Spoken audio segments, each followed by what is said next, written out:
Health బాగున్నప్పుడు and also నేను ఒక్కదాన్నే ఇంట్లో ఉన్నప్పుడు నా డే ఎలా స్పెండ్ చేస్తానో చూసేసేయండి. మార్నింగ్ బ్రేక్‌ఫాస్ట్‌కి either curd rice or oats ఈ 2నే ఉంటుందనమాట మోస్ట్‌లీ. దోస, ఇడ్లీ ఇవన్నీ చాలా డేస్ అయింది తిని. ఈ మధ్య ఇడ్లీ, దోస బ్యాటర్ ప్రిపేర్ చేసుకోవడానికి కూడా నాకు టైమే ఉండట్లేదు. అండ్ దాని తర్వాత రామెన్ తిన్నాను.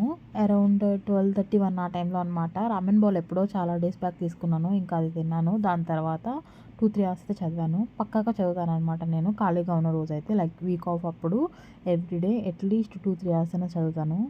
ఇంకా హెల్త్ బాగోకపోతేనే ఎక్కువ చదువుతాను. నార్మల్ డేస్‌లో అసలు చదవాలనిపించదు. నార్మల్ డేస్‌లో సీరీస్ చూస్తూ అట్లా టైమ్ స్పెండ్ చేస్తాను.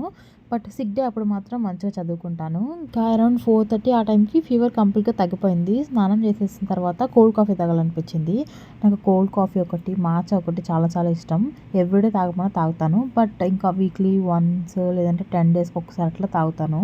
మరీ ఫ్రీక్వెంట్‌గా తాగితే అడిక్ట్ అయిపోతా అని చెప్పేసి తాగననమాట. 10, 15 డేస్‌కి ఒకసారి అట్లా తాగుతున్నాను. 2, 3 ఇయర్స్ బ్యాక్ నాకు కాఫీ అడిక్షన్ ఎంతలా ఉండేదంటే మానేయడానికి 2, 3 మంత్స్ పట్టింది.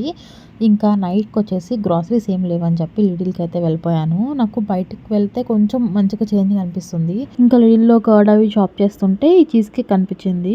స్ట్రాబెర్రీ చీజ్ కేక్ అని చెప్పుంటే ఒకసారి ట్రై చేద్దామని చెప్పి తీసుకున్నాను. కానీ చీజ్ కేక్ లానే లేదు. లిటరల్లీ యోగర్ట్ లాగా ఉండింది.